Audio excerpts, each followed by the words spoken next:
আজ সকাল থেকে শরীরটা কিন্তু খুবই খারাপ ছিল। সো হ্যালো এভরিওয়ান, আমি সীমা। আমার আরও একটু নতুন ব্লগে তোমাদের অনেক অনেক স্বাগত। সকালবেলা শরীরটা ভীষণ খারাপ লাগছিল, তাই কিন্তু আমি কোনো ভিডিও শ্যুট করতে পারিনি।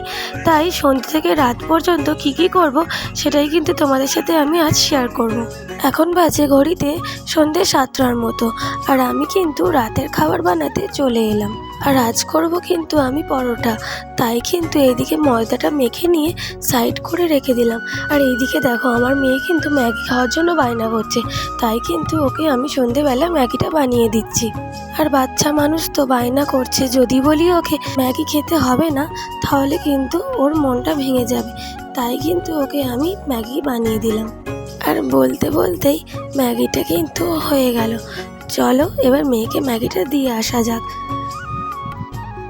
আর মেয়েকে ম্যাগিটা দিয়ে এসে আমি কিন্তু এদিকে আলুও কেটে নিচ্ছি, কারণ আজ করব সাদা আলুর তরকারি আর পরোটা। আজ কিন্তু বৃহস্পতিবার, তাই কিন্তু আমি কোনো রকমই আজ রান্না করব না। আমি কিন্তু আজ নিরামিষ খাই। আর আমার না এইরকম পরোটা আর সাদা আলুর তরকারি খেতে খুবই ভালো লাগে। আমার মতো কাদের এরকম পরোটা আর সাদা আলুর তরকারি খেতে ভালো লাগে তোমরা কিন্তু কমেন্টে অবশ্যই জানিও।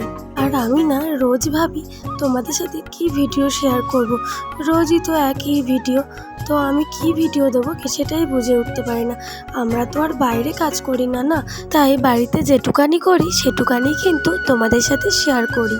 আর আমার ভিডিও যদি তোমাদের ভালো লাগে তাহলে কিন্তু আমার চ্যানেলটিকে একটু ফলো করে দিও, আর লাইক কমেন্ট শেয়ার করতেও কিন্তু ভুলো না। আর ওইদিকে তরকারিটা আমি বসিয়ে দিয়ে কিন্তু ময়দাগুলো লেচি করে নিচ্ছিলাম। আর এবার কিন্তু ঝটপট করে ময়দাগুলো বেলে নিয়ে আমি পরোটা বানিয়ে নেব, কারণ এবারে আমার মেয়েকেও পড়াতে বসতে হবে। আর মেয়েকে একদিন না পড়াতে বসলে ওর কিন্তু ফাঁকিবাজি বেড়ে যায়। পরের দিন যখন ওকে আমি পড়াতে বসবো তখন কিন্তু ও পড়তে বসতে চায় না। আর এইদিকে দেখো, রাতের রান্না কিন্তু আমার কমপ্লিট। আর খাবারটা ধরে নিয়ে কিন্তু আমি ঘরেও চলে এলাম। আর এবার কিন্তু আমার মেয়েকে পড়তেও বসিয়ে দিলাম। আর ওর বাবা থাকলে কিন্তু ও পড়তে একদমই চায় না, তাই প্রত্যেক দিন কিন্তু ওর বাবা বাড়ি ফেরার আগেই ওকে আমি পড়তে বসিয়ে দিই। কারণ ওর বাবা যদি একবার বাড়ি ঢুকে গেছে তাহলে কিন্তু ও আর পড়বে না, ওর দুষ্টুমি চালু হয়ে যাবে। আর ওকে পড়িয়ে উঠে কিন্তু আমি আমার আলমারিটাও পরিষ্কার করতে চলে গেলাম। অনেক দিন ধরেই ভাবছিলাম যে আলমারিটা পরিষ্কার করব, কিন্তু সময়ই হয়ে ওঠে না।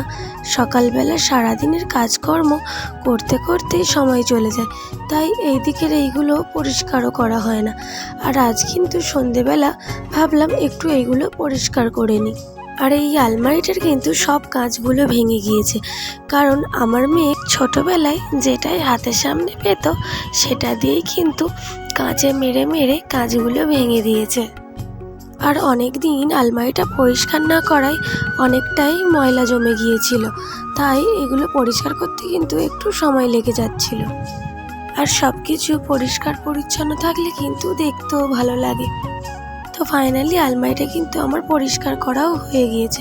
আর সব কিছু যখন সুন্দর দেখায় তখন কিন্তু অনেকটাই ভালো লাগে। আর আলমারি থেকে যে নোংরাগুলো বেরিয়েছিল সেগুলো কিন্তু এখন আমি পরিষ্কারও করে নিচ্ছি।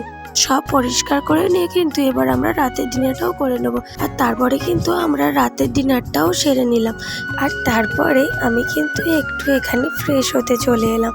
আর আমি কিন্তু প্রতিদিন এইভাবেই স্কিন কেয়ার করে তারপরেই কিন্তু ঘুমাতে যাই। আর সারাদিন পরে একটু ফ্রেশ না হলে কিন্তু আমার ঘুম আসতেও চায় না। আর এইভাবে প্রতিদিন ত্বকের একটু যত্ন করে নিয়ে ঘুমালে সকালে যখন ঘুম থেকে উঠবে তখন কিন্তু অনেকটাই ফ্রেশ লাগবে। তাই কিন্তু আমি প্রতিদিন এইভাবেই ত্বকের যত্ন নিয়ে তারপরেই ঘুমাতে যাই।